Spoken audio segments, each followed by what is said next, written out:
reach our goals. Yeah. So what did you have inside that suitcase that came in that airport when you got on the plane and you landed in Miami? How did you handle fear and those dreams and goals were inside that luggage? Well, I have to tell you, I was very lucky because when I said, well, first of all, when I flew here from San Antonio to Miami, just to get together and talk about my future, I was extremely nervous. I felt butterflies in my stomach and my heart was pounding hard. I almost swore that I was going to just pop out of my chest, right? And a little bit of anxiety because, of course, you understand that your future will be decided in a meeting right there with the bosses, right? They're going to, offer you an opportunity to grow professionally, and you have to say yes and let go of your fears and leave my mom and my sisters and my house and everything back in San Antonio, my friends and everything, and start from scratch, where I can, again, stay inside of my comfort zone and say, no, thank you very much. I'm okay where I am. This was a big step in my career. And of course I had to take it because when you work in a local market, you cover local stories, right?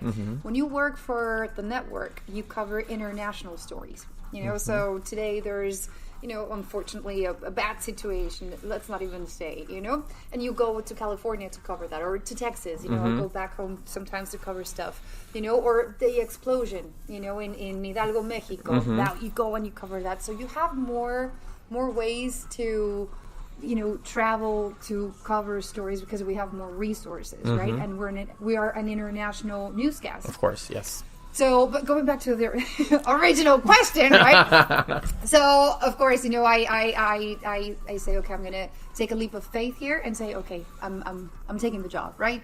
So I went back and I said, how am I going to orchestrate this? So they were able to help me, and they said, okay, we'll pay your moving costs. And so I was able to pack my house. And bring it here. Exactly.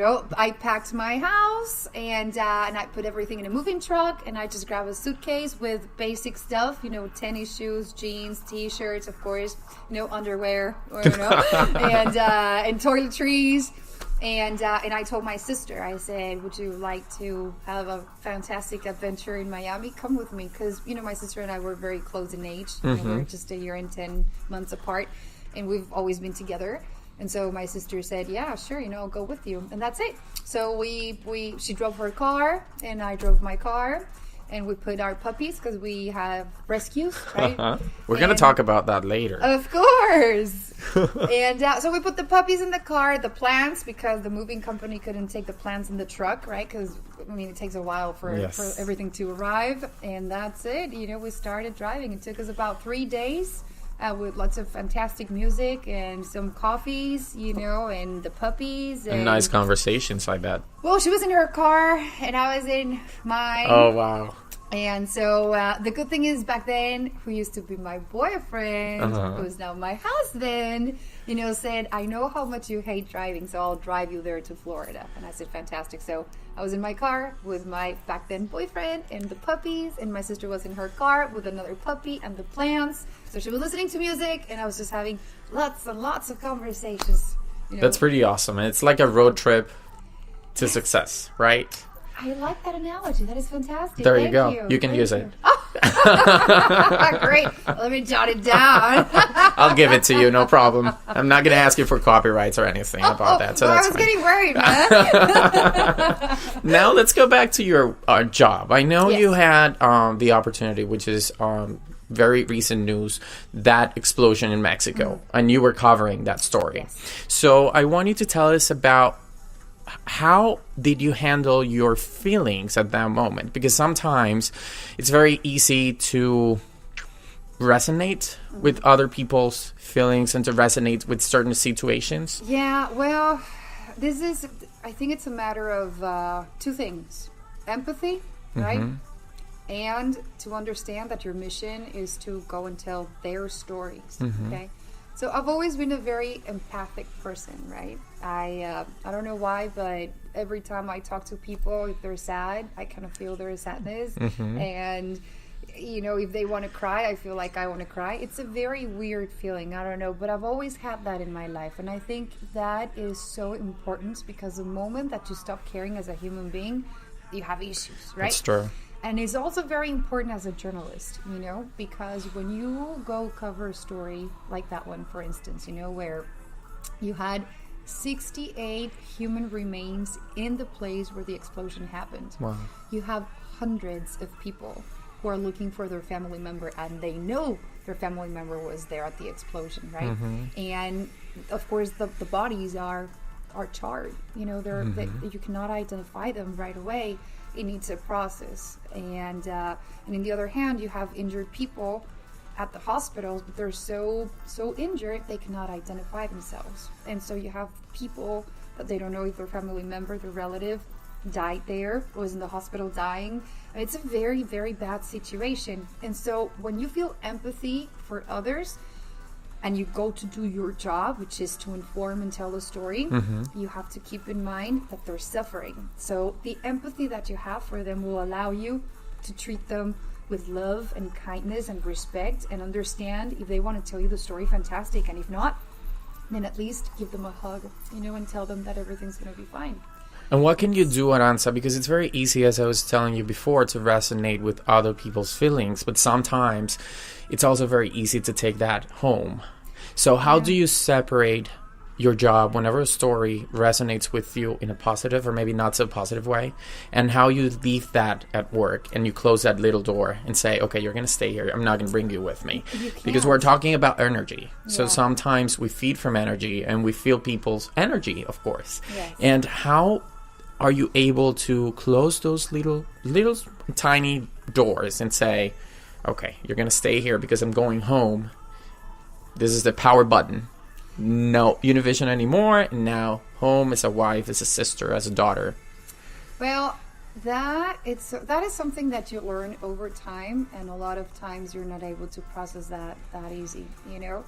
I think that the first few years I would take that home and cry and say, oh my God, I cannot do anything to help them, and then you understand, hey, you have a job, and your job is to tell their story, and maybe somebody watching the story will reach out and help. I can help them by giving them information or pointing to the right resources to be able to get that help that they need, right? But I can only do so much, and I have to understand that I cannot change their reality. I can only try to make it better, but there's only so much I can do, right? So when you understand that your job is to tell their story, and maybe behind cameras to give them information, and your responsibility with them ends there, doing everything you can to help them, and then just saying thank you so much, you understand that you have to move on. And also something that helps me a lot is try to do everything you can for the people, right? If they need a phone number, if they need a contact, if they need information to find, like I said, the resources. Sometimes they only need a hug. Sometimes they only need an idea. Why don't you do a GoFundMe? And I mean, this is how I can help people, right? Because I'm very fortunate that I have access to information that I can pass along. That's also part of my commitment, not only as a journalist but as a human being. True. But once you do that, then you understand that life goes on, and then you put things in perspective, and you say, you know what, life or God or energy or universe, thank you very much for everything I have. And then you put things in perspective, and you understand how lucky and how blessed you are, to have everything that you have. And when you come back to the ground, you put your feet on the earth, and you say, you know what, I'm very lucky because I can go and do my job and tell their stories, and I can also appreciate what I have.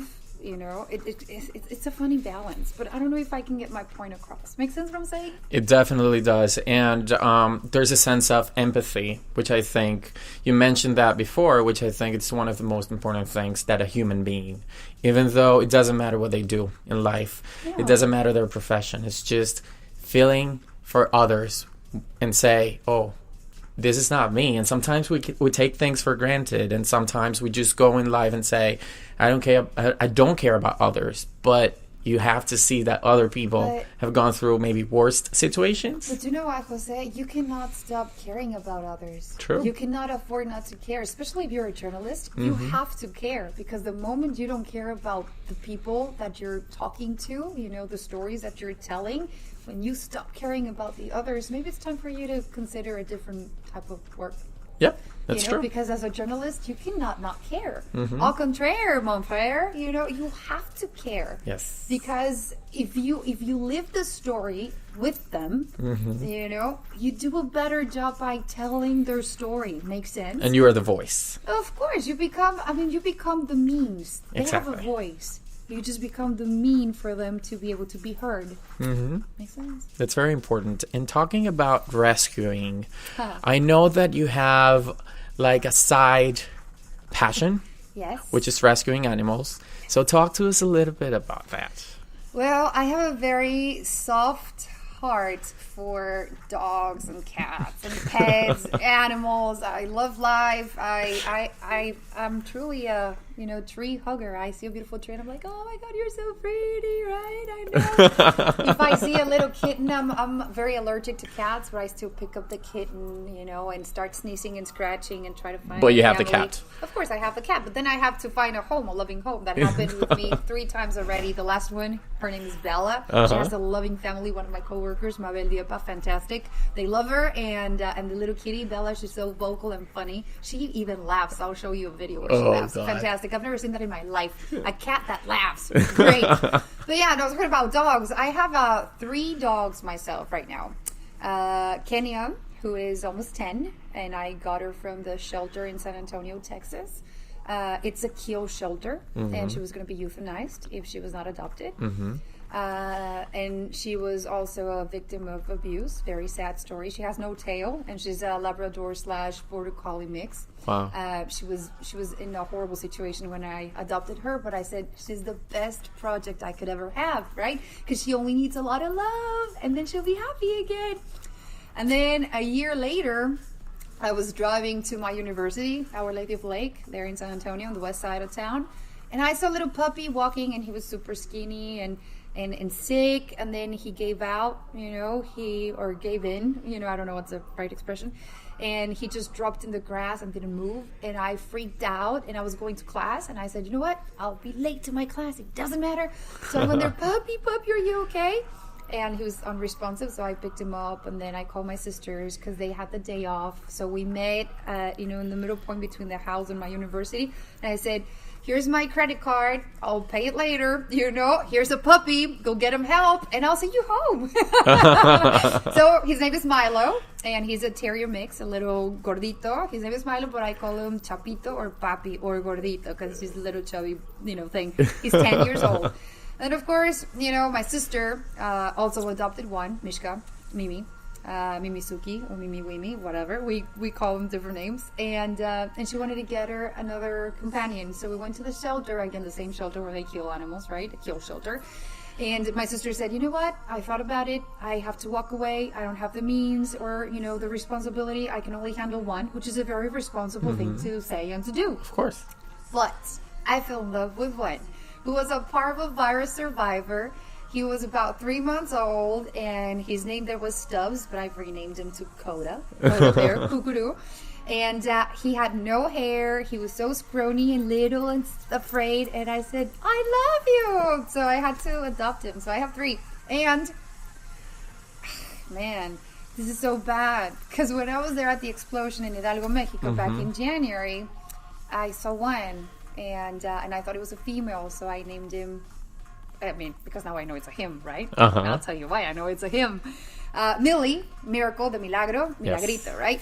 So, of course, being there for a few days, I would see this puppy, and it was limping, and he was a big dog, right? But I call them puppies. If they're 10 years They're always puppies. Yeah, they're always puppies. It's true. And I saw that little puppy, and I saw how kind and what a beautiful heart, that being had, and I said I need to do something. So I met people working there, and I asked a person if they could help me get him out of the streets, but the person was not doing much, and we were we kept contact through WhatsApp, And I got desperate, and I said, I need to do something. So a friend of mine who also rescues dogs, and rescued one from Guatemala, she said, Ara, go to Google, find a vet, call the vet, right, there in Tlahuelilpan, Hidalgo, Mexico, and ask him to help you. And I said, sure. So I said, hello, hi, you don't know me, I'm a